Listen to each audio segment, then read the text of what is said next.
Good evening and welcome to the Tony Kinnett Cast here on the Daily Signal, nationally syndicated, first on 93 WIBC. A lot of news to get into, so let's not waste any time on this Thursday, July 16th. The Canadian wildfires are surging, and they are due completely and explicitly to the mismanagement and the lack of care for Canadian forests. Now, we're going to get into why this matters on kind of a legal lever here in a couple of minutes. It's also very likely the President of the United States, in his address this evening at around 9 p.m. Eastern, mentions this. So let's get you up to date. So from my colleague, Jarrett Stepman, over at the Daily Signal, Michigan attorney Kevin Kajewski points out that under the 1991 U.S.-Canadian Air Quality Agreement, which commits both nations to preventing and reducing transboundary air pollution that harms public health and the environment, the Canadians' decision to abandon a lot of forest management by the Canadian Liberal Parliament, and then, of course, Prime Minister Mark Carney, suggesting that, they're totally going to fully fund firefighters. You know, they're totally going to fund fire planes and, again, managing the forests. Nope. Not at all. In fact, there's a little bit more to this than meets the eye. Of course, right now, if you are in the continental United States, or of course, if you are in Canada, you're very well aware that there are not only massive forest fires, but if you're in the eastern United States, there are massive smoke clouds which are moving through the country and are causing serious air health hazard issues. These are highly carcinogenic clouds because of the kind of particulates that are being carried over the Great Lakes and into the United States. It's forcing a lot of people inside, not just in cities where there's not really great airflow anyway, but also out in rural areas. The carcinogens are coming down into the country, and it's really quite the health hazard. The aerial views of the smokes are terrible, but I did want to play this clip from ABC7 in Chicago outlining some of these patterns. Just want to hop on here for a quick update. So if you are in the Chicago area, most locations are dealing with this burgundy color that you see here. That is hazardous air quality for everyone. That means everyone should be limiting their time outdoors for today, tonight, and even into tomorrow. Tomorrow, very slowly, we're going to see an improvement in the smoke that is in our area. But the thing is, it doesn't look like we are. It doesn't. And the reason that we're not is because the forest fires are continuing to burn, and we are now finding out that in Canada, they were not remotely prepared to deal with this. Not just in forest management, which we're going to get to here in a second, but also that they weren't fully funding their firefighters, that the Canadians were introducing a series of equity standards to their firefighters and water management. Gee, where have I heard this before? Like in Los Angeles, in California, in the United States, or in Hawaii, where the government of Maui made the decision not to allow a rich individual on the island to build a fire station that would have been about 2 miles away from Lahaina when it burnt down a couple of years ago. So there are a number of really bad decisions. Let's dig into this, though. So Canada's 2026 fire season started below average, but it's intensified through July. As one of the most recent of the, according to the federal update, nearly 800 wildfires were burning uncontrolled nationwide, with roughly 200 of them active in northern Ontario alone. We'll mention what Ontario has to do with this specifically, prompting evacuations and highway closures. Alberta, British Columbia, Saskatchewan, and the Northwest Territories have seen the heaviest activity. A fire in the Wood Buffalo National Park alone has burned over 35,000 hectares. Toronto recorded the world's worst air quality on IQ Air's rankings this week as smoke blanketed the city. That smoke has pushed deep into the United States. Air quality alerts are in effect across the Midwest, the Northeast. Some are even pushing into the South. So where you heard that ABC7 reporter this morning saying, well, it's probably going to get better tomorrow. Nope. It's not. And one of the reasons that the fire is continuing to burn out of control in Canada, to the point in which routes that were expected to be safe, so for example, there are some train routes that were believed to be safe for some of the freight lines through Canada, you've actually had those train engineers terrified the fires are going to surround them and are going to box them in and they're not going to be able to escape. This could potentially overtake us here. This is getting a little scary. That man must have cojones of steel. What you are, if you're listening to this and you're not watching this, you're listening to this on the radio network, for example, imagine hell outside of a train engineer's station, or the cab of the train, I should say. It is horrifying. Holy shit. Very, very scary stuff. So as he's looking around, you're seeing these billowing flames. It's getting warmer, and they're nervous. If they don't move forward, they have to call on the radio ahead to see if other trains on the line can get moving so they can get out of there. According to the Canadian Transportation Authorities, that line that those train engineers were on were supposed to be safe. Meaning this, all of the authorities that are telling you right now that this is probably going to resolve itself, forest fires are not an uncommon thing, and many wildfires and some low-level forest fires are natural and healthy for forests.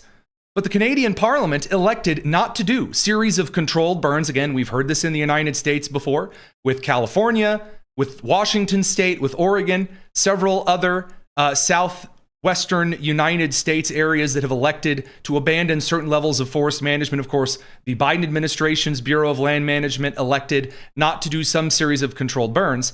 Some of them, according to Canadian Liberal Parliament members, was that they thought climate change would add to climate change, that you would add to the global heat by doing controlled burns. Yes, very, very well done. Now you have uncontrollably huge forest fires sweeping across.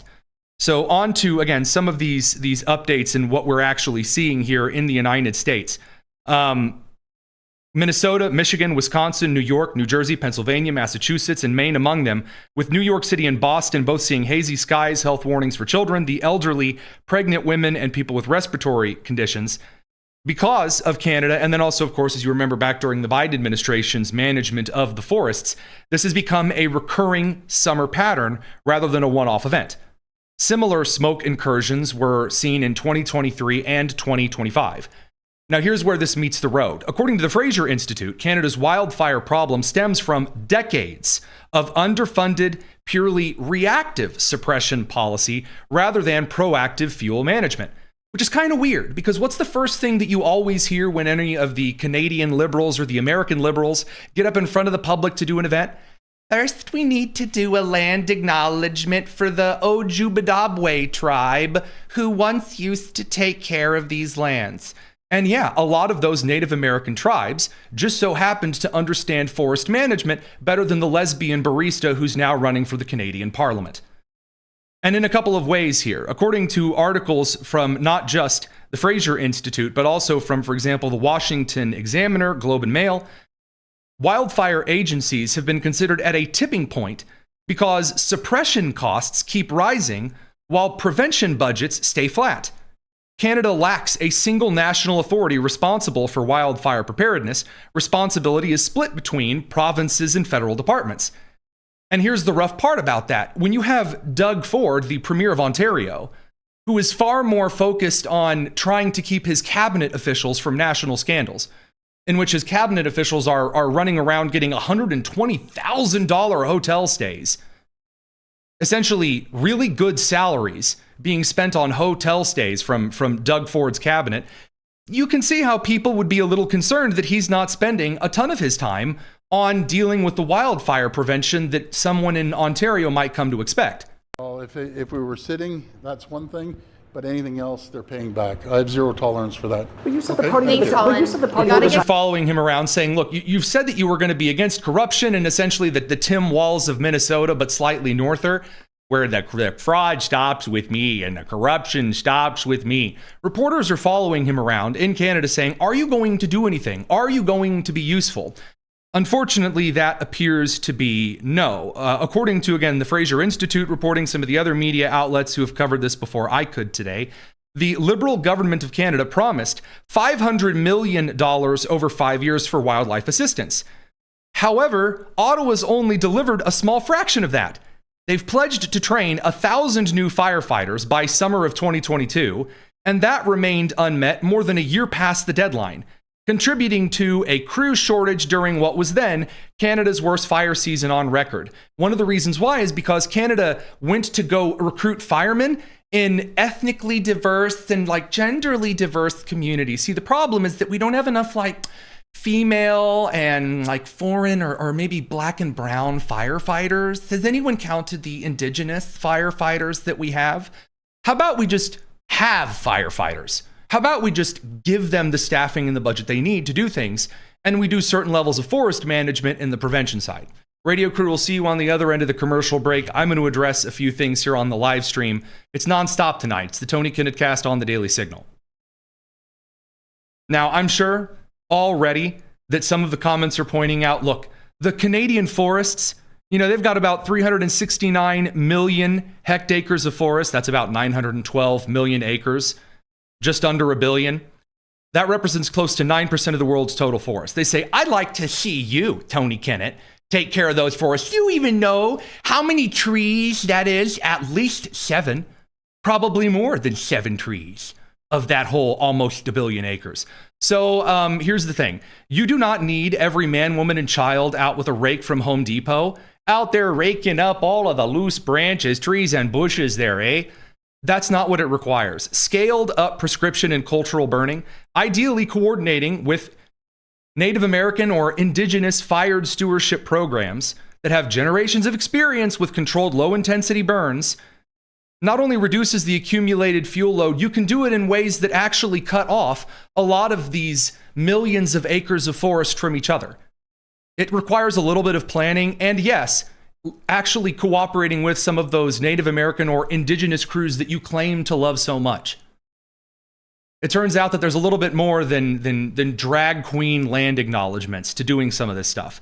Streamline permitting for fuel treatments and prescribed burns, actually using sufficient logging practices that aren't so desperately obsessed with replanting trees that you're actually using some low fuel areas to provide like wood chipping style, like actual plywood related junk, the kind of pulp that gets fed into compression wood instances. Salvage logging after beetle infestations or earlier fires, mountain pine beetle damage in British Columbia. It's left huge stands of dead, highly flammable timber. So if you cut it down, you don't have to deal with it. I'm sure you've seen the social media comments where someone's cutting down a dead tree, where someone is in the comments angry going, how could you do that to that poor tree? Cutting down trees does not mean cutting off the oxygen to the world. 71% of the world's oxygen is produced by algae in the oceans. You can't touch it. Again, sorry, former science teacher stepping in here to say that the Canadians and their government have no one to blame but themselves. Again, pointing to the United States and its forest fires, believe me, we understand that there are in fact blue states causing more than a number of issues, especially over on the California side of things. Now, again, none of this eliminates wildfire risk completely, and it's not supposed to. In a boreal forest system that always burns periodically, fire's natural, and in right doses is ecologically necessary as a part of the landscape. But the kinds of programs that would take just a little bit of effort and state or province and federal funding could make a world of difference. And in this case, prevent a lot of deaths in the meantime. Now, last but certainly not least, on this particular international, because there's a lot of other international news and fires around the world, there are arguments currently being made that the Trump administration being really mean to Canada has caused these fires. There are at least 3 Canadian Parliament members who are suggesting that it is the American government like arguing trade embargoes that has prevented us from shipping water to Canada? What is it that the United States would have shipped? Look, I'll be real with you. I don't know if the United States actually transports fire foam materials, fire suppression foam materials to Canada. I doubt it. But if they do, I don't think the United States has cut anything like that off. But I do find it rather rich that everything and anything is apparently the fault of Donald Trump setting fires himself, I suppose. So one last picture of kind of the aerial view of the smoke here. That's not a weather pattern, artificial as it may be, that is going to just blow away anytime soon. Not in any way, shape, or form. Now, again, speaking of some particular fires around the globe, this brings us to some breaking updates on the situation in the Middle East, with the United States finally striking rail, port, power infrastructure, and bridges. This is a major piece of escalation. We're going to cover it here on the show. I believe the radio crew is almost back from their commercial break. Let's go ahead and make sure we have the breaker Chiron up and moving here. Want to make sure that we get all of our data in right here as well, because this is going to get a little spicier. One last note on the Canadian forest fire piece as the radio crew joins us back from their commercial break. Senator Bernie Moreno from Ohio is announcing his plan to file legislation to sanction Canada over the carcinogenic smoke cloud pouring over into the United States. We'll let you know if anything happens there on that side of things. We do have breaking news out of the Middle East right now. The United States has begun striking bridge, rail infrastructure, power plants, and water facilities in Iran. So a couple of places here that the United States is engaged in active strikes along the Strait of Hormuz, specifically near Qeshm Island. So that is the largest island. It's near Bandar Abbas, the major port city of Iran along the Strait of Hormuz and the Persian Gulf. And in these particular strikes, so far the United States and other Gulf nations, so there are a couple of jets that are seen flying that are not United States make, not F-22s and F-35s. And so it is believed that either in co-sortie, the United States is moving alongside the UAE, possibly Bahrain and the Saudi Arabian Air Force, and striking both bridges to basically linking Bandar Abbas with the rest of the country to the west, as well as a major rail bridge. So here on this map, if you'll excuse the very, very crude drawing, if you're listening on the radio side, imagine someone took their smartboard marker and essentially drew a couple of red X's, cutting the port city Bandar Abbas off of Route 96, which is a major Iranian route into the city. Reports also indicate that the United States has struck Iran Shah Airport and also several other sites in the Sistan and Baluchistan province of Iran, following another series of United States long-range artillery strikes. According to the Tasnim news agency, it's an Iranian-linked news agency, quote, following tonight's U.S. strikes on Kish Island, again, another series of island strikes in the Strait of Hormuz, a power plant substation was damaged, causing a localized power outage. It is now suspected that the United States did not only strike a substation, but also might have struck part of the central power facility on Kish Island itself. The Iranian naval base in Bushehr has also been struck by a U.S. ballistic missile strike. I believe we have a clip of this ready to show some of the aftermath, the fires and the burnings going on there. Nothing like a lovely sunset evening in the Middle East. Also, there are some counter publications being put out. Iranians started to claim, based on some news agency sources, that the Iranians were successful in striking a U.S. military installation near Qasr along the Iraqi-Kuwait border. However, some of these messages and this video that we've downloaded before they could delete it have now been pulled down because several other individuals have taken photos and uploaded with some time-stamped material, suggesting that no, the Iranians have not actually succeeded in striking a U.S. installation near Qasr. Now, CENTCOM has released a statement regarding the U.S. Marines and activity from the 11th Marine Expeditionary Unit. Quote, U.S. Marines from the 11th Marine Expeditionary have conducted a verification boarding aboard the MT Wen Yao in the Gulf of Oman, so that's outside the Strait of Hormuz, on July 16th, today. Quote, as of today, American forces have redirected 3 commercial vehicles trying to run blockade, disabled 1 that did not comply, and boarded 1 to ensure full compliance with the ongoing U.S. naval blockade against Iran. So we also see another update from the Strait of Hormuz, and that is the traffic on the side of the strait closest to Iran has next to no naval traffic going through it, but the southern route, closer to Oman's point there on the peninsula and the UAE, is seeing an increase in traffic. Now, I want to make sure that I have this set to go. Yes, the price of oil is remaining stable. Earlier this week, I reported that we should have seen crude oil futures skyrocketing to $80, $90, but that's not happening. Why is that? They're now down to $78.80 as of right now. What's the point? Why are they not skyrocketing? Why are they even $1 lower than they were earlier this week? The rest of the world has started going to other places for oil, and if you have to go through the Strait of Hormuz, the United States Navy so far is doing a pretty effective job of covering some of the naval vessels along that southern passage. that is kind of being expanded. Now, the vessels that are trying to go through the northern passage, the deeper yet narrower passage in the Strait of Hormuz, the Islamic Revolutionary Guard Corps, which is not in contact that we can tell with Tehran, that is not obeying orders from the Iranian parliament, they're firing at whatever boat comes close, including boats from Qatar, and again, as we cited yesterday, from Curacao, a couple of other very weird instances. So CENTCOM's also released imagery, I believe some of the first imagery that we have, of the United States Marines from the 11th Expeditionary conducting this verification boarding.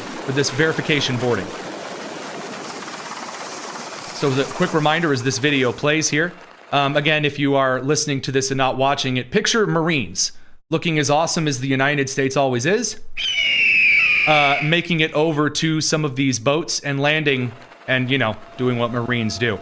As a reminder, this is the USS Boxer Amphibious Ready Group. It consists of course, the USS Boxer, the USS Portland, and the USS Comstock. Now, some have pointed out that the Marines are getting a lot closer to the Strait of Hormuz itself, as in they are operating closer and closer up the Gulf of Oman into the Strait of Hormuz, which might suggest that the United States Marines are getting a little bit closer to, let's say, getting a little up close and personal with Karg Island or Keshem Island or a series of islands. I don't have any information on that just yet. So I'm not going to bring you into the speculation station. We also have reports now that the United States has begun a series of airstrikes and missile strikes on Islamic Revolutionary Guard Corps bases, so police headquarters and others, in the Bushehr province near the Strait of Hormuz. Keeping an eye on one other news update here regarding the Iranian situation before I pivot to that next point. Okay, we don't have confirmation yet that the United States has struck an additional bridge close to Bandar Abbas, but there are some of those reports that are coming in. We'll keep you posted. The Islamic resistance in Iraq, an Iran-aligned militia, you guys hear about these Iranian-aligned militias in Iraq all the time. They've now released a brand new statement, and they have announced a $10 million bounty for anyone who kills the President of the United States. So they released this statement in Arabic that you can't read, but it essentially says $10 million because he killed Qasem Soleimani in 2016. Very, very exciting stuff. Now, I was told by Cenk Uygur and Tucker Carlson that no one was actually doing this, and it was all Israel that was actually doing this. So, funny how that works. But anywho, very, very exciting stuff indeed on more, again, assassination calls from other places. Now, Secretary of State Rubio made a pretty intense allegation today at a 60-nation conference on counterterrorism on Iran and the Chinese directly attempting to fund Antifa here in the United States. I believe it's the first time that we've actually seen a U.S. official claiming that Iran was directly trying to influence the Antifa and left-wing terror groups here in the country. So I believe that's clip number 16. Here's Secretary Rubio today. This is a distinctive and unique evil. It has always been driven by a hatred, above all else, a hatred for civilization itself. This is the nature of the terrorism we face today. They despise the West because the West is great. This is an international conference because we are facing we are facing a transnational threat. These are not distinct and isolated cells. They are interconnected networks. They do not recognize our borders. They do not believe, in fact, in the nation state itself. They coordinate, they communicate, they travel, they train, and they act together, sharing the same infrastructure, sharing the same enemies, sharing the same mission. Antifa militants and their comrades travel from across Europe and to the Americas to participate in each other's attacks, to funnel propaganda and training materials and target information through shared encrypted channels, moving through underground networks of safe houses and finance, and sustain their operations through transnational funds. Radio crew, we're going to send you over to the commercial. I'm going to explain some of this stuff that's kind of the talk, and then the actual action that we can see from, of course, the Department of Justice, the Federal Bureau of Investigation, the National Security Agency and Administration. A lot of arrests going on, grand juries as well. We're going to cover it here. Radio crew, see you after the commercial break. It's the Tony Kinnett Cast here on the Daily Signal. All right, live stream crew. So Rubio is outlining a series of instances. I really shouldn't call them instances. They are patterns and pervasive threats that the United States, and especially the Trump administration, has spent a lot of time cataloging and then targeting with real specific action. For example, and why Kash Patel felt the need to release this, or his comms team felt the need to release this with kind of a cool commercial video with, like, you know, big music in the background, I don't really see why that was necessary. But the FBI has announced a large series of arrests in the last year. Thousands of cyber criminals who have been expected, or who have been charged, I should say, with trying to send US funds to China and to Iran through cryptocurrency exchanges. There was an age where the FBI was most focused on trying to take down the dark web sites like the Silk Road and associative networks. But now the DEA, the FBI, the IRS, and several other international intelligence agencies are attempting to try to target the countries that are funneling funds, not just to China, which we'd already expected, but also to Iran, to Hezbollah, to Hamas, and many other terror groups operating around the world, from the southern tip of Africa and partisan groups engaging in terrorism in South Africa, all the way up through and into southern Russia and Ukraine, in the Baltics, all the way over into the Nordic region, and then, of course, Central and South American terror groups, both at the state level and then interconnected at the kind of partisan faux advocacy groups, like Code Pink, which we'll get to here in a minute. And they work alongside hostile foreign states that share their mission, like Iranian proxy networks, who are increasingly intimately tied to leftist militant groups around the world. The Cuban regime's sprawling intelligence and ideological network helped to build the far left in our country and in our hemisphere, and it remains inextricably linked to the far left groups and movements across and beyond the West. So Rubio focused on a couple of things here that are of note and have a lot of people sweating. And I do mean sweating, because a lot of the left-wing network, again, the socialists in the Democratic Party, who are trying to take it over as quickly as possible, they have a dual issue. Number one, the money is starting to run out. Really, the money is starting to run out because Act Blue is currently under investigation for taking foreign funds. Neville Roy Singham is currently under Department of Justice investigation. We'll get to him in a second. Many of the networks that are trying to flood money into the United States, all of the various channels that have been built over the last decade to get that money into the country without anyone noticing, well, a lot of that has been either seized, those channels are either being monitored or cut off by the United States federal government. And as we start to see an inclusion of all things, AI analysis at some of the federal level in looking at these funding streams, they're being caught faster and faster. It's one of the reasons why China's in a complete panic about the United States' growth in the AI industry. They can't create new networks quick enough. Now, Rubio does tackle communism specifically here, and you can see the DSA worked into his language here on kind of that utopian vision of, well, we just want universal health care and workers' rights, and to abolish the Senate and to take away your guns, and then up against the wall, comrade. Here's Rubio talking about this particular instance with the other 60 nations. This is a distinctive and unique evil. It has always been driven by a hatred, above all else, a hatred for civilization itself. It is a revolt of the worst against the best, a revolt of the weak and the cowardly against the strong and the good. It is perpetrated by those who cannot build, who cannot create, who cannot achieve great things, and take their revenge upon the world for their own inadequacy. So, welcome back to the radio crew, to the Tony Kinnett Cast here on the Daily Signal. Secretary of State Rubio making it clear that the differentiation here is that there are those who build and that there are those who scavenge, who are like hyenas, those who try to tear down and steal. And there is a very stark element of truth to this when you look at the American political system right here and right now. The major proponents, the major candidates, I should say, that Democrats had put forward as their champions for the midterm election.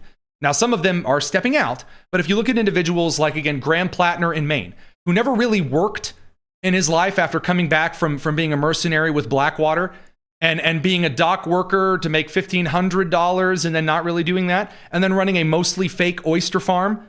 By the way, it's already suspected that he's shutting that down completely. So whoops, shucks on that idea. Then you have people like Zoran Mamdani, who's never worked a day in his life, who was just a rapper. That's all he was. And then you look at Bernie Sanders, who owns multiple mansions but never did any kind of a job ever.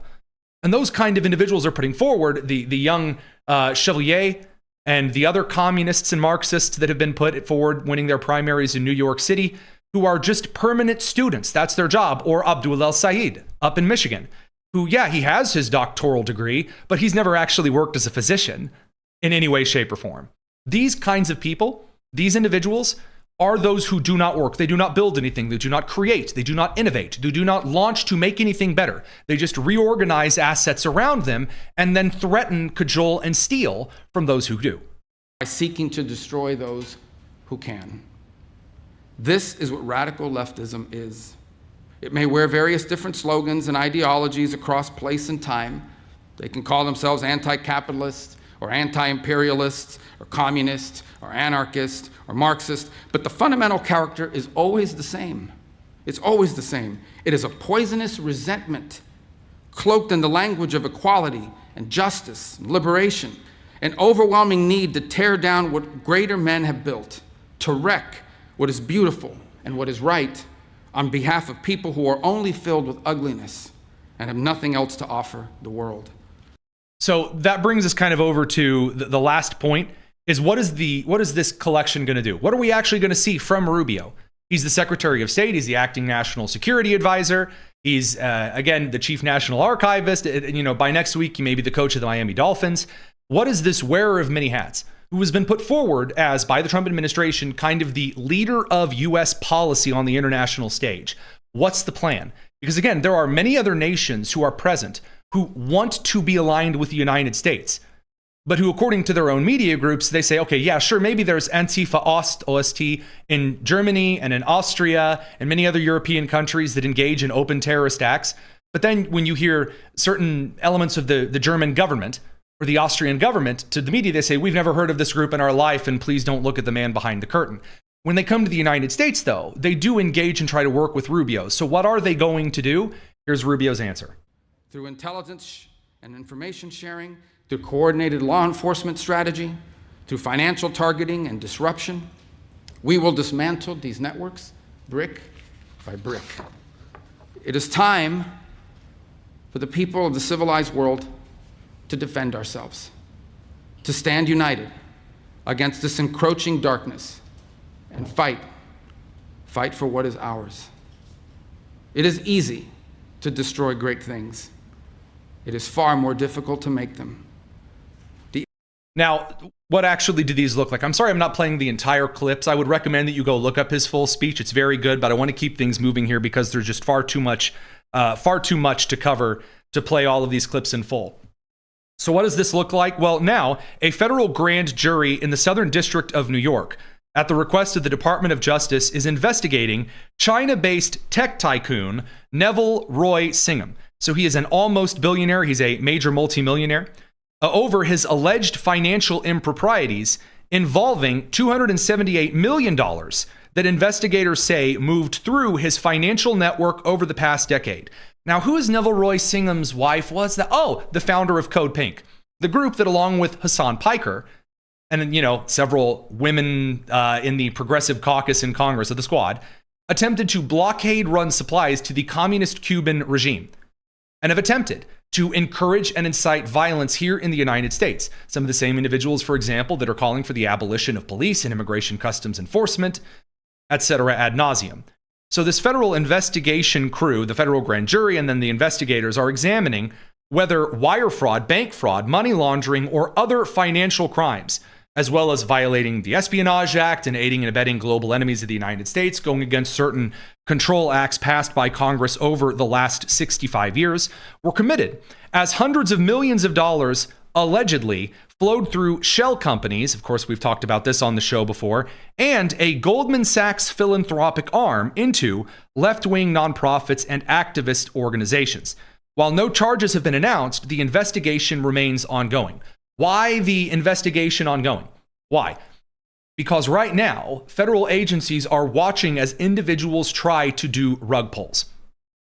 As individuals in these associative shell companies try to pull out their money, and like the lady from Minnesota, who ran one of those Somali daycare centers and was asked by Nick Shirley if he could enroll his kid there, and she said no and slammed the door, and then she took $5 million and ran to London, the FBI was watching.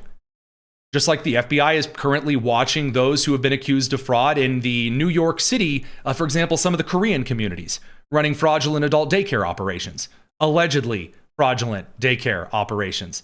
But in these particular instances, the FBI watches individuals to see if they will do a rug pull, if they will try to take what it is that they have stolen and run, or if they will spend their things on one last Thelma and Louise style hurrah.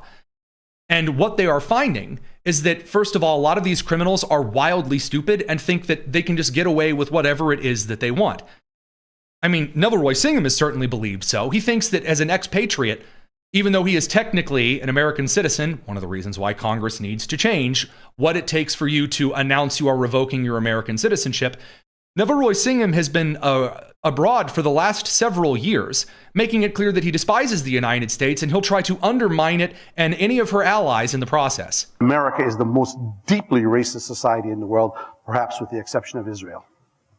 The two most deeply racist countries in the world are Israel and the United States. And I went to Lebanon in particular so that I could to go to a Muslim country where I also knew were under the oppression of Israel's violation of their... Wait, so he went to Lebanon so he could go to a Christian no, he said Muslim country. Wait a minute. Why is Lebanon considered a Muslim country? Oh, because they killed and kicked out all of the Christians. The vast majority of them, I should say. So, again, the picking and the choosing and the nonsense here, there, and everywhere, it really is something to behold. So this piece of work has been doing this kind of stuff for a long time. Of course, he also believes that if you criticize communism, like open Marxism and communism at all, that is a fascist lie. Not joking, here you go. This fascist lie that the West says that there's a battle between fascism, democracy, and communism. They make a fake argument that there are three systems. I think VJ has done a very good job of By the way, this is at a Chinese conference because, of course, explaining that, in fact, fascism is actually a face of capitalism and imperialism, as is colonialism. These are the three faces of a system that quite now is getting very, very dangerous for us. The reason I think this study and the role of the Global South Academic Forum and of China is this moment of history, if we want to understand international rules-based order, which is their favorite term, it's not. It's only some people in the United States' favorite term. The idea there needs to be these multipolar international rules and law-based. You may make this case. There are some who believe that America is exceptional and you're a fraudulent piece of garbage. And I do hope that it is expected, by the way, that the President of the United States may also talk about some of these instances tonight, because he's expected to spend a lot of time talking about China. Senator Bernie Moreno of Ohio is now kind of talking about some of these things. Going after the Chinese influence model around the world, not just in regard to off the coast and with its slave labor and its ethnic genocides that it's committing in Western China, not just in the way that they are trying to infiltrate and steal IP in the United States, but also in their diplomatic methods through the Belt and Road Initiative, which the Trump administration has spent the first year and a half of his second administration fighting, but also the diplomatic angles regarding Pakistan and Qatar. And then, yes, those who are expatriates from the United States who then go abroad in an attempt to undermine this country on behalf of the communist regime. That is a very big target. And there are some very, very big downstream effects that are going to cripple, for example, the Democratic Socialists of America, now currently taking over the Democratic Party. Radio crew, see you on the other side of your commercial break. We have a lot to cover here in the meantime. It's the Tony Kinnett Cast here on the Daily Signal. Now, while the radio crew is over on the end of their commercial break here, there are a ton of scandals that are currently rocking the Democratic Party. And it's kind of distracting them from the Trump administration dismantling the DSA brick by brick by brick.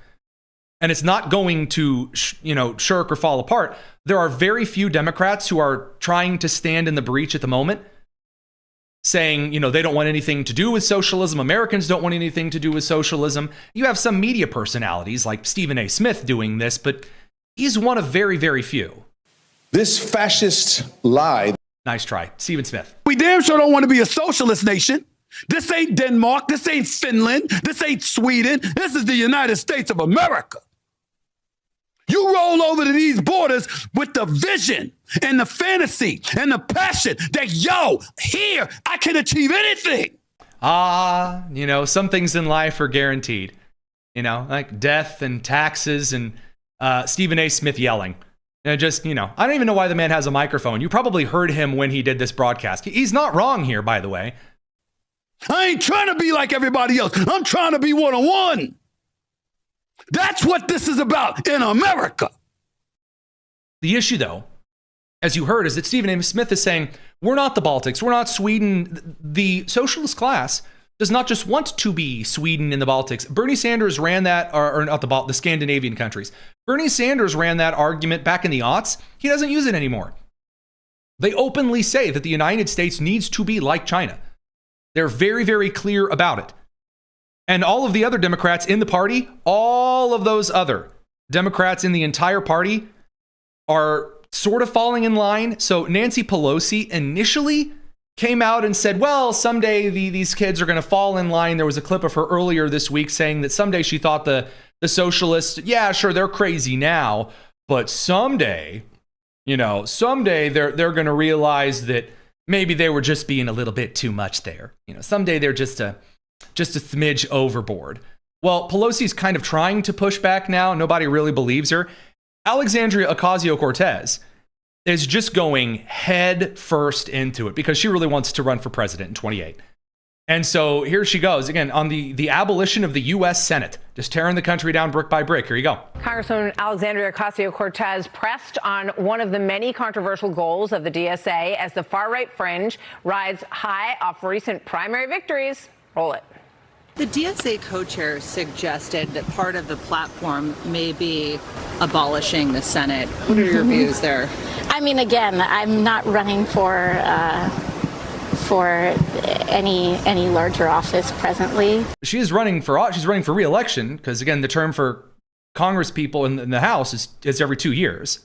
That is, of course, a constitutional question, and I think that's a constitutional question. You support the Senate, right, though? Pardon? You support the institution of the Senate itself, right, as part of the Constitution? We've all got our complaints. I don't support the filibuster. I don't support elements of this institution that we know,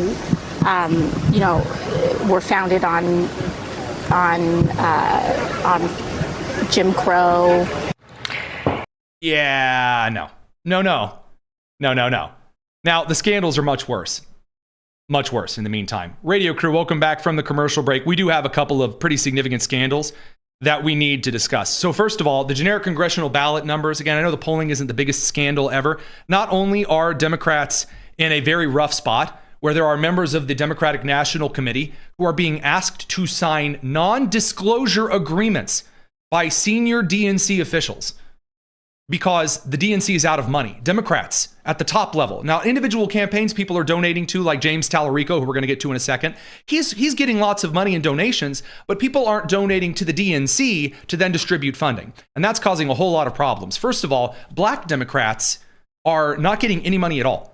And I mean no money. There are Politico articles talking about how the Democrats have stopped spending on black candidates across the entire southern United States. Because after they lost the Supreme Court battle, Democrats just went whole hog with Islamists and the Marxists. And so no money is being spent. Also because the Democrats have no money to spend. They have none. They have nothing. They are in significant debt. But in order to keep from the embarrassment on that, there are now reports, and I talked to a friend of mine in the DNC today and said there have been some internal conversations about people signing non-disclosure agreements at the request of senior members of the party so that they don't tell the media by threat of lawsuit that the party is in significant debt. Yeah, I don't know if that's under the purview of the Federal Election Commission or if that's under the purview of the Internal Revenue Service or just the Department of Justice in general. But yeah, I just don't think that you can do that. Now, there are a significant number of scandals. I told you about this. So Mamdani, again, who they threw all of their cards on, he is turning out to be a complete loon, toxic to the rest of the country. And, you know, in a couple of ways. So, of course, he showed up to Rikers, which he's trying to shut down, to just sit down and, you know, watch soccer with the prisoners, because he's made this clear. He hates the police, and he has called for a lot of individuals to be released from prison and says that prisons in general and jails should just be abolished. So here he is, you know, and, we talked about making time to go sit back and, you know, watch some soccer with a bunch of actual violent prisoners, those who have been accused and convicted by juries in New York of extremely violent and horrific crimes. Otherwise, as Mamdani calls them, my people. I hope that this shares with people who are incarcerated here on Rikers that they too are a part of New York City. Oh, they too are a part of New York City. Ah, it's an inclusive thing. Do you feel like, well, it's inclusive? You know, just like how he says that anyone who is illegal in the United States, well, you're a New Yorker, you're here as a member of New York. Well, if you're in prison, that makes you just still as much of a New Yorker, despite the fact, as you know, that if you are convicted of a felony, you do lose certain rights, like the right to vote, the right to carry firearms, because you have forfeited those rights by taking the rights of someone else. But he's also associating with the wildest and the weirdest. Again, you remember he tried to get out there and freeze the rents. And amid all of the millionaires and people who have money fleeing New York City in droves, he started hosting these grievance sessions where you have nutcases all dressed up in masks and what appear to be a maxi pad, maybe, also strapped to her face and neck, suggesting that eviction, like if you don't pay your rent, is violence. So here's the Mamdani's crew. Our city is turning the corner on tenant power. When we organize, we win results.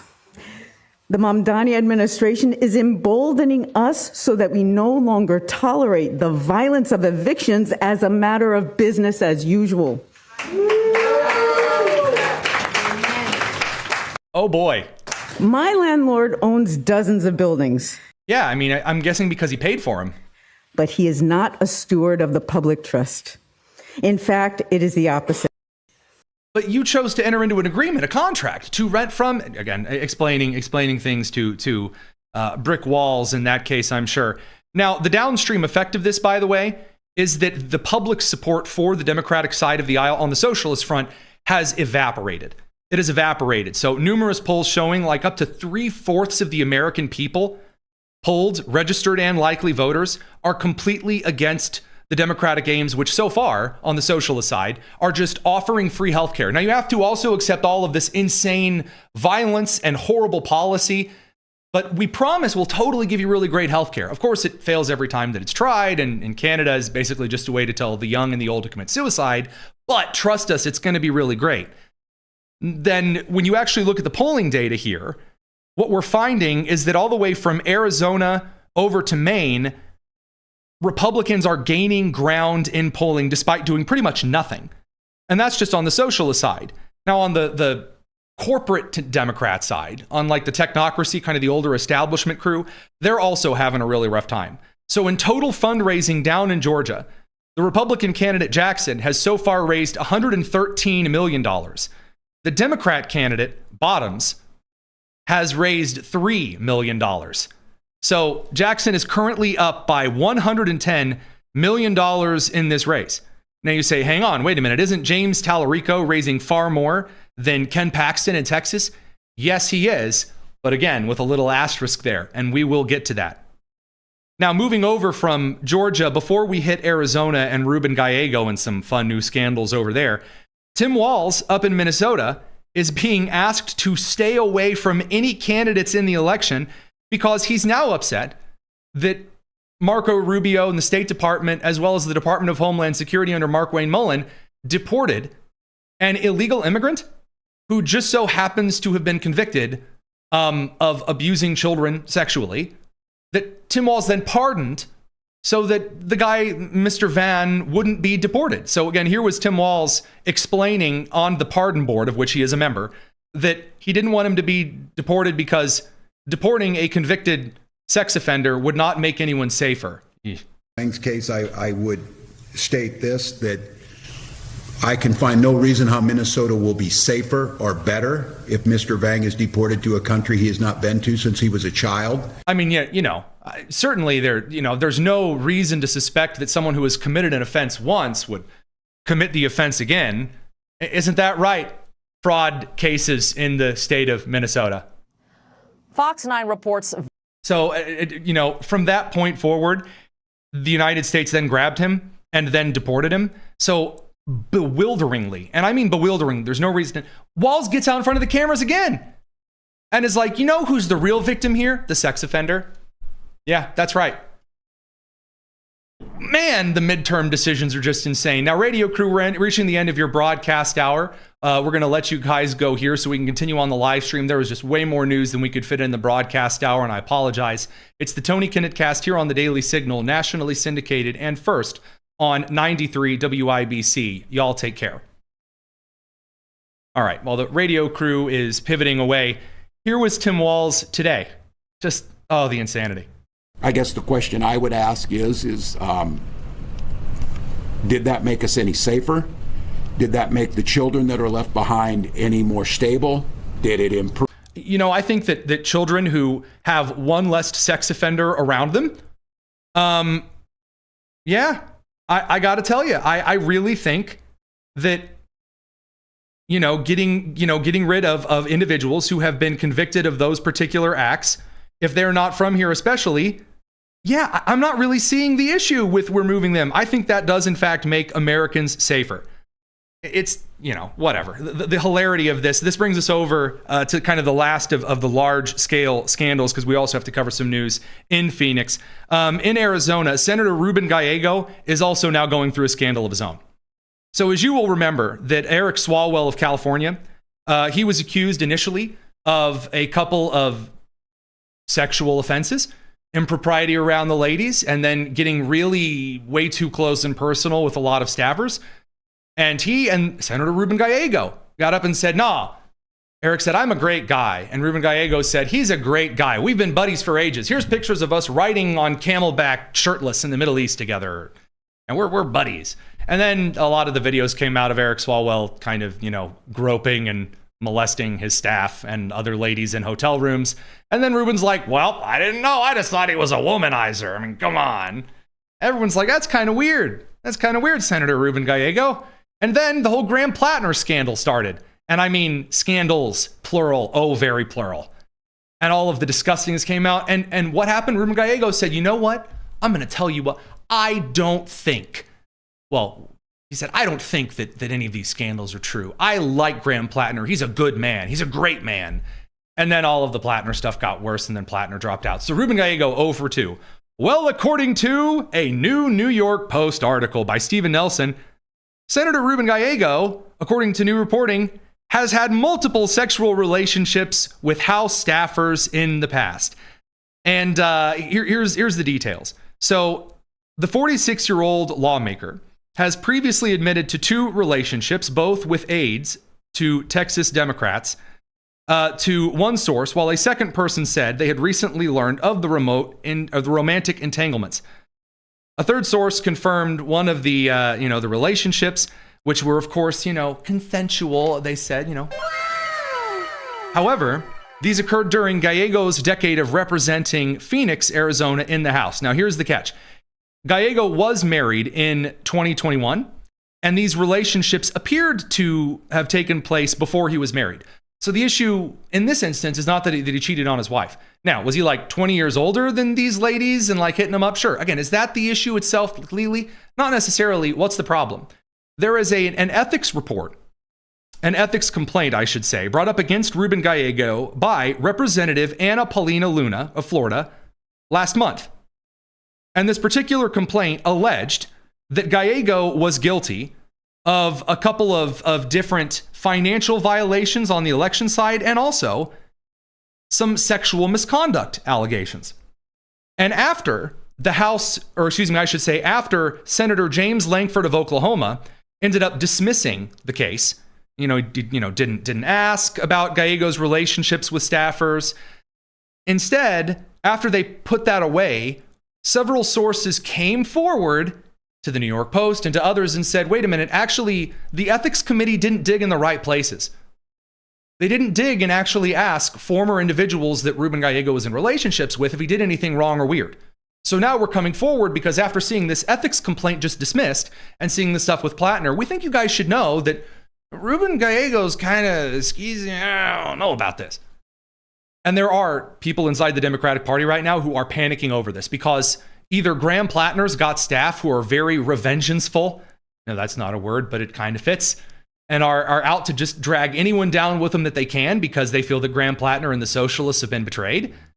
And then you have a lot of individuals over in the Gallego camp who are terrified because, at least according to our correspondent Rebecca Down's research here, Gallego was kind of a local favorite to maybe consider a presidential run. Actually had to actually do some kind of a weird possible 2028 presidential run that now is absolutely not happening. So minutes after this article was published, and this is how you know there's just going to be more stuff and this is just going to be a mess, the senator gave a non-denial to an NBC News journalist on Capitol Hill, uttering, "I'm not going to engage in gossip." Ladies and gentlemen, boys and girls, I'm here today, Tony Kinnett, to give you some very useful PR advice. I know that there are quite a few at this point. We're very flattered that there are some House and Senate staffers who tune into the show and some members of Congress and the administration that do tune in from time to time. If you are ever in a scandal in which you know that you did nothing wrong, right off the top of the bat, I did nothing wrong here, this was way before, here's what you do. You when they say, hey, did you know about this? You say, well, yeah, before I met my wife, I dated some other people, but it was consensual and we dated. We met at work like a lot of couples do. We met at work and it was fine. No one's, I'm not aware of any instances, or neither is my wife after married, that any of this kind of stuff happened. And you say, that's the thing. Are we that desperate to find like every person I've ever dated? That's what you do. That's the answer. What you don't do is go, I'm not going to engage in gossip, and then sprint for the door. No. That's a bad idea there, Bob. So I do love the evasion there on something that there's really there's totally no reason for an evasion. There's no scandal here. Hearing from some people on the inside, there is some smoke to smell. Now, smoke to smell isn't enough.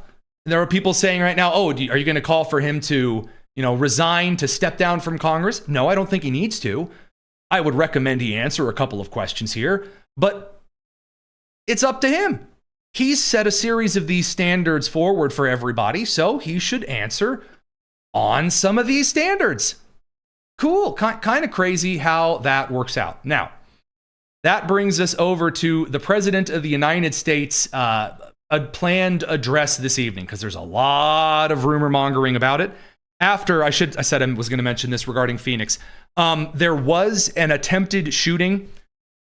Maybe that's not the right word for it. There was a shooting today. It just, thank God, did not result in anyone killed or injured. In Phoenix, the FBI Phoenix field office is investigating a shooting incident that occurred on the afternoon of Tuesday, July 14th, 2026, at the Enforcement and Removal Operations Building, that's an ICE facility, on North Central Avenue in Phoenix, Arizona. According to the FBI, one or more unidentified people discharged several rounds that struck the exterior on various parts of the structure. No injuries were reported in connection with the incident, and then the FBI is asking individuals for tips. So, right in the middle of all of this, again, very anti-federal law enforcement narrative, right in the middle of the active and consistent situations of violence, do we have footage? I believe we do, of the bullet holes. Yes, you can see the bullet holes over in the glass on the exterior of the building, in which a crazed individual, acting absolutely on political motive, attempted to kill individuals on the inside of an immigration customs enforcement facility. Now, by the way, to those who are keeping track of terrorist events, this would be a terrorist event. If someone shoots an immigration customs enforcement building, amid all of the sentiment that is currently being stoked, by members of the Democratic Party and media around the country, this would be an incident of political terrorism. Clearly, unequivocally, without any question. It's not that difficult, ladies and gentlemen. Now, again, I told you, Trump's address tonight, it's upsetting people already. Very, very, very grumpy people. Senator Mark Warner of Virginia is just outraged. Now, the Trump address, there's so much rumor mongering going on about this. Sources, according to ABC News, sources expected, I guess the president is expected to go over this report from the Office of the Director of National Intelligence related to the 2020 election. And apparently ABC and NBC are refusing to carry President Trump's 9 p.m. primetime address on election integrity. Again, it's not confirmed that is what the president is going to be speaking on. White House press secretary back from maternity leave, Carolyn Leavitt, I believe, said today that the address tonight will shock you. You know, I don't know if it is or isn't. Folks, I really don't. I don't know because I haven't seen it. The last time I know that the president of the United States was set to give a big primetime address to the country, it was set to be on something, and he totally went in a different direction and mentioned nothing regarding the reporting up hand. Or he could do exactly this and talk about reportedly that China or another foreign actor attempted to compromise the 2020 election in Georgia. Now, that might mean that Senators Raphael Warnock and John Ossoff are not technically senators. I know that this really has upset Mark Warner of Virginia, right? Isn't he Mark Warner of the Commonwealth? Yes, he is. So he also got out there today, got in his car and recorded his angry clip. Here you go. Well, for those of us who care about security of our elections, today, President Trump does his big speech. Will he taco out? Will he make outrageous claims? Totally unsubstantiated? So wait a minute. So, he says, buckle up. And then he says, will Trump taco out? Like, will Trump chicken out of either you believe the thing or you don't believe the thing? If you don't believe that Trump's going to get up there and talk election stuff, then it's such childish nonsense. The main thing is, if you watch the president tonight, don't accept anything he says at face value. I hope he gets up there and says that Mark Warner is a good man, just so that we can play this clip and make fun of the man. I just don't accept anything the president says because it's probably lying. Good luck with this. You don't know what he's going to say tonight. Response is better than getting out saying, hey, I don't know if you knew this, but I didn't like Trump. No way. I'm shocked. Gasp. There is a process in intelligence. It's why it has to be independent. He has shown he will use any nation, true or not, as an excuse to try to manipulate our elections. Tonight could be the start of his campaign to literally discredit the fact that this year across the country, Americans are going to say no more to Trump's crazy approach. Stand up, speak up. I like this. This is going to be Trump trying to rig the midterms. According to the generic congressional ballot right now, Republicans are gaining when they should not be. A lot of the Democrat candidates that are put forward are nutcases. And Republicans are putting forward quieter people who are saying very little. Very, very little indeed. And they're passing like reconciliation packages. And again, there's some arguing going on with Republicans in the Senate, which is, again, those arguments should be public and before the American people so that senators can be held to account. But I mean, Hakeem Jeffries did the same thing today. It's just, you're putting the cart before the horse. Let Trump get out there and make statements, because what they're doing right now is undermining, if there is a report from the Director of National Intelligence, so let us say, if Tulsi Gabbard, before she left to go tend to her husband with cancer, if Tulsi Gabbard put together a report that does have intelligence community information that shows direct corroboration on the information that perhaps China or other countries interfered in a U.S. election, then shouldn't you wait to hear what the accusations are before you come out and announce that it's all false? Aren't you supposed to trust the intel community? Again, after there's a report, like a leak to CNN, that, Iran is actually 3 times as better according to one intelligence report that we don't have. And then if you discredit that, you say, why are you going against the intelligence community? That's what Hakeem Jeffries or Mark Warner will say. Here's Hakeem. Again, the crystal ball reading. Could they be right? Sure. But do we know yet? No. In advance of Donald Trump's speech, let me also be clear about one thing. Donald Trump lost the 2020 presidential election. Something's really wrong with this guy. I think he actually needs to be checked out. Why does he continue to focus on a conspiracy theory related to a 2020 presidential election that every rational person in the United States of America knows he lost. And yet, instead of focusing on actually driving down the high cost of living. So I love this part. So here we get to, so if you're just going to get him say, like, I think that Trump's being silly for this, we'll find out on the merits of that. Now he says, well, the high cost of living. And this is really funny. And he's being roasted for a particular reason. He says, well, Trump's not talking about the high cost of living. Will they at all? There we go. Sorry about that, guys. YouTube decided to throw the stream into a paper shredder for a second, but hopefully now that buffering's over and you're coming back to us here. So again, as House Minority Speaker, House Minority Leader Hakeem Jeffries, he says, why isn't Trump out here talking about ways to bring the cost of living down, that kind of a thing? The answer to that particular question, you're the opposition party. Put forward a plan. Here's what the Democrats are going to do to lower the cost of living. Here's what the Democrats are going to do. They have nothing. There has not been a proposal that has been pitched other than give you free health care that is going to skyrocket taxes in this country and leave everyone with less money and worse health care. In an economy where hardworking American taxpayers are suffocating from the affordability crisis. So he's suffocating from, and then he can't actually name a policy. He can't name a policy. So the closest they could do is they could say tariffs. But tariffs are an inherently 90s kind of Bill Clinton populism kind of economic strategy. That's not a traditionally conservative approach. And again, some of that stuff's already kind of faded away at this point. So what is he going to go after the Iran thing? That's the only place he can go. Let's see if he hits it. Donald Trump continues to peddle election conspiracy theories.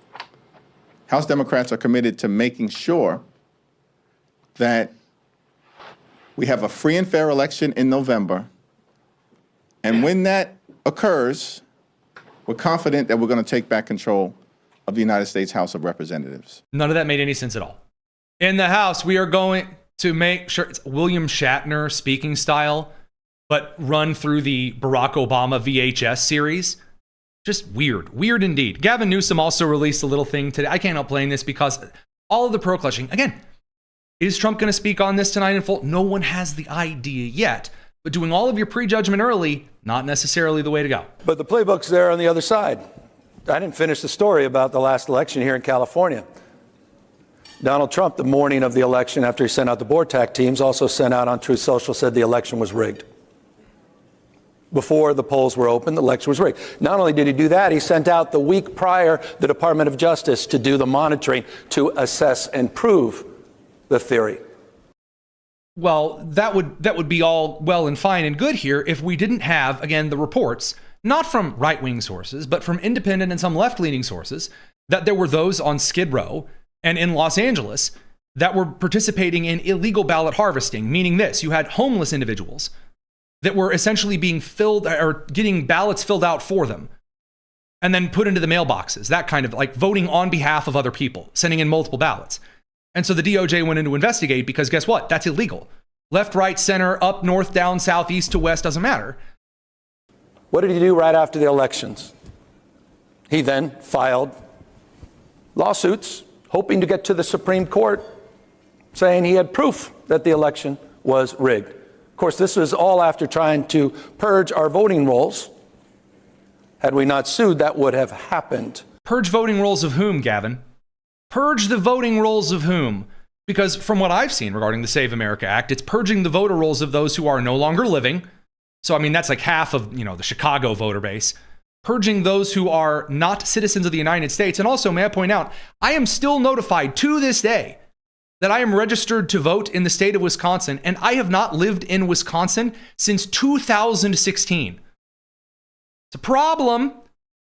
All right? I mean, these kind of issues that consistently occur where Americans are getting others' ballots and things, they need to be rectified. The voter rolls need to be examined.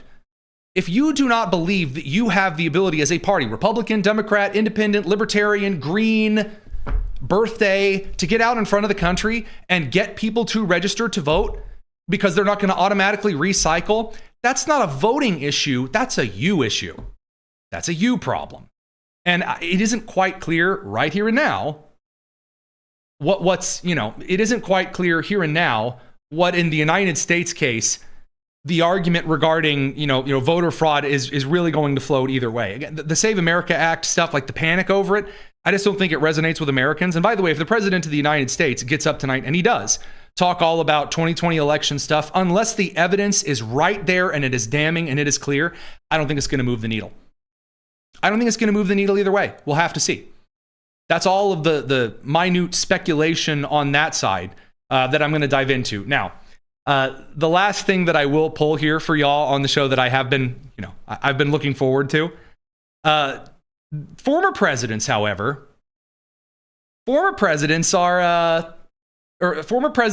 having a time as well. So Joe Biden's back out there. Yeah, it's exciting. I know. I too am looking forward to, the fun. Joe Biden is now getting out there to announce that he's written a new book. And this is what they've cut together and announced, and it sounds terrible.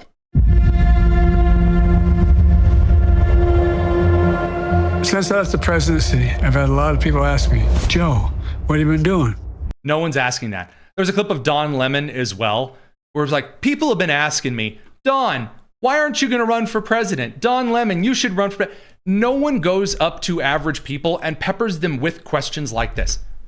They don't. People ask me like some political questions, but they don't ever involve me like, hey, Tony, how do you put on pants first thing in the morning? Well, just like you, dear fan of the Tony Kinnett Cast. Like, no one does this. Stop doing it. All right, Joe. Give him hell, Joe. I've been spending a lot of time with my family. I'm dealing with a cancer diagnosis, and I've been getting treatment, and it's been going really well. I want to thank all those who offered their prayers, their support, and well wishes. It's meant the world to me and to Jill. I've written a book about my time as president. It's called Promise Me America. It's coming out in November, and it's available for pre-order now. It's about the challenges we face as a nation, about the decisions I made, and why I made them. Leading the country through COVID, rebuilding our economy, and restoring our democracy after the attack on January 6th. Ending our nation's longest war in Afghanistan, strengthening NATO, and supporting Ukraine. It's about why I chose to run for re-election. Trotting him out. Jill, retire the man. You're not going to get any more juice out of the squeeze with this one. I really don't recommend it. The needle movement that people think is going to happen in the United States between now and the election, I just really don't see it happening. I think that what we're seeing right now here in the country is a lot of people who are waiting to see if an administrative government, not a congressional government, but an administrative state, which is again what the United States is. It is an administrative advised it is an administrative advised republic. Because the administrative state's been given too much power as Congress abdicated it. And so what Americans really are not looking for right here and now is a bunch of like random calls for kind of like exciting things. They're waiting to see if the gambles that were brought into being, the executive orders, the moves on the international front, the moves on the economic front from the administration, if those pay off. That's what they're looking for. That is all that Americans are looking for. Now, again, some of the crimes and some of the kind of recognition here, I think that we'll see some. But if the entire plan is to just get out in front of the country and say, I want to get rid of ICE, like Dan Goldman did, for example. If ICE were to be abolished, what would be the appropriate mechanism to have effective border control or removal of people who are not authorized to be in the United States? Well, that's something that we are having regular discussions about in the Homeland Security Committee, because I think the Department of Homeland Security needs to be revamped broadly after 25 years.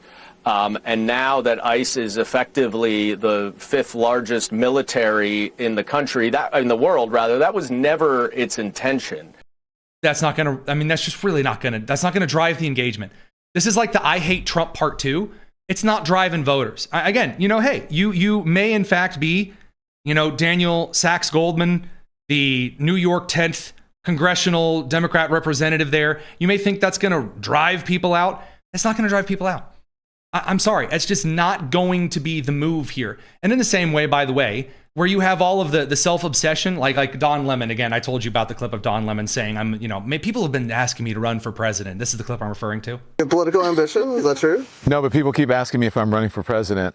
And I don't know, I might. I'm serious. I don't know. I might because people. He didn't even stop to let them respond.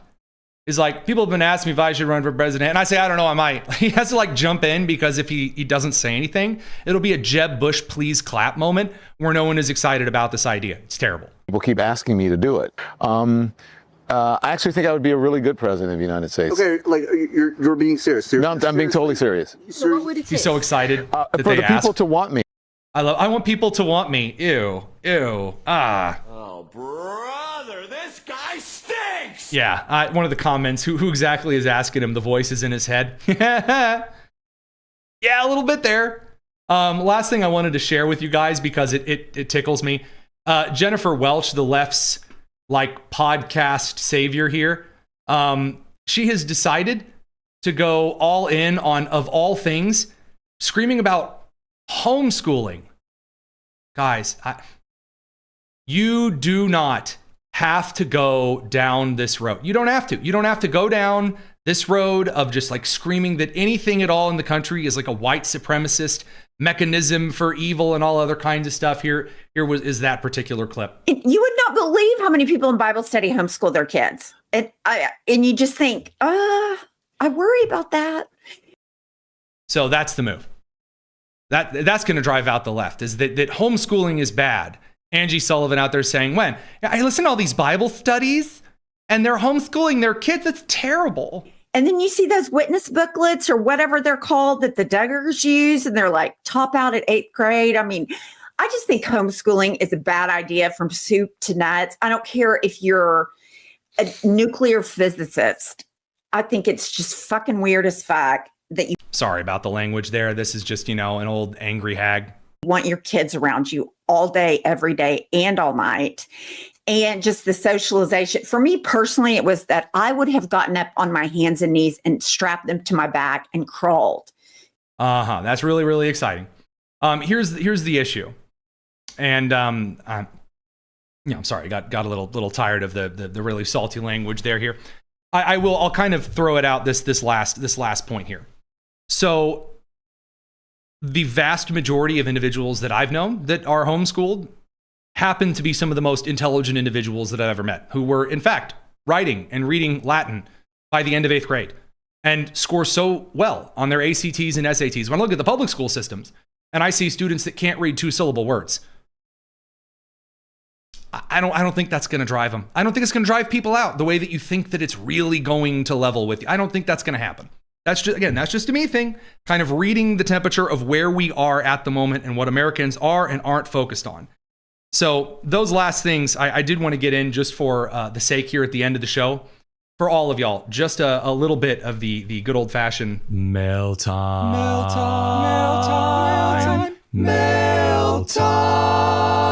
the Tony Kinnett Cast. All right. So a couple of questions. If you do have a question for the mail time, you can head over to the link to our Discord. It's in the description. I should mention as well, probably earlier, if you do like the show, a like and subscribe really helps us out. It does. So if you haven't done that yet, consider slapping the like button. Consider hitting your neighbor in the face with the like button for this show. Consider going to Canada and beating Mark Carney in the knees, chest, and neck with the like button for the Tony Kinnett Cast.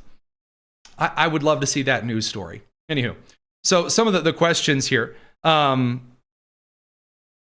this evening. Let's make sure that we get it up here. Okay. If President Trump announces that water is wet and gravity pulls objects toward the earth, how fast will we see progressive denials on social media? The old, I could announce the cure to cancer and a lot of diseases, and they still wouldn't stand and clap. And I think there'd be a good amount of that. From Quellen, are we actually going to continue the show and listen to the presidential address live? No. And there are two good reasons for that. Number one is there's another half hour plus 4 minutes to go. And I don't know if Trump's going to be on time or like 15, 20 minutes, 30 minutes late. Number two, I'm sure you have seen it before. I really, really, really, really hate dead air time on the show where I'm just trying to fill it. I don't really care for it. And if we run out of the things that are on the docket, I'll end the show. I don't care. And last but certainly not least, I really don't care for big, huge presidential speeches from anyone, anywhere, anytime. I'm not a huge fan of them. And that's just a personal thing. That's not like a political thing. They're just not my cup of not my cup of coffee. From P Camp, can the Republicans in the Senate pass a new rule in the Senate that changes the current rule about needing the majority to change the rules to a 2/3 majority to change the rules? It would provide some protection from Democrats eliminating the filibuster when they get control back. The answer to your question is not really. So the House and the Senate would have to pass a law that infringed on the rules of the Senate. Now, would that actually hold muster? Like they said, oh, well, from now on, you need a 2/3 vote or you need a 60 vote thing. Still, you would need the parliamentarian to decide when the filibuster is and isn't needed. That's the catch. So the issue is not just that, oh, we're going to get rid of the filibuster, is that this parliamentarian, you can say, well, that's not an elected position. Well, true, but for a large part of our history, everyone kind of agreed on certain rules and how they were supposed to be set up. The reason you needed a 60 vote threshold for a filibuster, it's an agreement, a soft agreement, that if you don't have a total of 60 votes, then you can debate endlessly ad nauseum and keep the bill from passing. That's kind of the idea. And the parliamentarian, again, in reconciliation, has agreed that you can pass with a simple majority budget matters. So if it's just involving kind of balancing the budget, money that's already there and allocating it places, you only need a simple majority for that. Well, the problem is people have started trying to glue things that have nothing to do with the budget, like the Save America Act, to it. And then the parliamentarian gets a hold of it and says, that has nothing to do with the budget, and then throws it out. Well, the answer is just to get rid of the filibuster. There's no really magical kind of shut the door behind you thing you can do. A constitutional amendment might do it, but you're not going to get 3/4 of states to agree to it. I just don't think that's going to happen. So unfortunately, the filibuster is going to die. It's just a matter of when. And then that's it. There's no way Republicans can really lock the door behind them. They just kind of can't. Next question here. Can public television refuse to broadcast the president? Yes, they can. Yes, they can. There is no rule that states that you absolutely have to air something. Now, again, public news broadcasts that are on Spectrum. So like CNN and Fox, they're on cable, they're not on Spectrum. They don't like sign up for the same FCC rules that I do, for example, during the broadcast hour. When we are on, like if you're in some parts of the country and you turn on your TV and you punch in a number for the old classic or the digital antenna, all come up on the screen if you're in a very unfortunate place in your life. I have to follow FCC rules because certain affiliate or Spectrum television or radio, if we're going to share things, we can't like change natural disaster details. So you'll notice that some of the things I said about the Canadian wildfires tonight, I was reading. It's because, as a rarity for me, I pre-wrote them because when it comes to natural disasters, you can't make stuff up. That is a big no-no. Very, very big no-no on the news. You get a very big fine for that and maybe a federal charge. On the TV side, you can choose not to air something. Like I don't have to talk about wildfires. Now, the station can choose to supersede things on the air with an emergency alert tone, and that's a totally different thing. But if you choose not to air it, that's not illegal. People just might say, wait a minute, you're not airing the President of the United States? Are you sure? It's more of a personal taste rather than kind of a kind of a federal standard there. I thought I had one other question tonight, and I'm not seeing it in the Discord chat. Maybe pull it up over on the other side. Sorry, I don't think we'll be covering the actual address itself. I apologize to you. But I'd rather be honest. Oh, here's an interesting question. So why does the thumbnail for the show, and this is a good question, I'll answer it. I'll hit it. I'll tackle it here. Why does the thumbnail for the show show, quote, fires everywhere? Arson is illegal, and I don't believe the Democrats are doing that. So when I say fire everywhere, it's kind of a pun. So there are wildfires here in the United States, or excuse me, in Canada. There are political fires everywhere across the United States and like the Democrat side of the aisle. There are international fires with Iran, with Rubio versus Antifa. It's a pun. So if I say like fires everywhere, like just for example, if I also put like panic in the thumbnail, that doesn't mean that like there are people outside with their hands in the air, like screaming back and forth, running and just like yelling, like panicking, actually panicking kind of a thing. Sometimes I try to be witty. I don't know. Maybe it doesn't work. So that all said, I'd say we can wrap things up for tonight. We'll be back tomorrow for a nice close of the week show. And of course, I'm sure we'll have all kinds of things to cover on the address that is apparently the worst thing ever, or is the best thing ever. I guess we'll find out. It's the Tony Kinnett Cast here on the Daily Signal, nationally syndicated and first on 93 WIBC. Take care.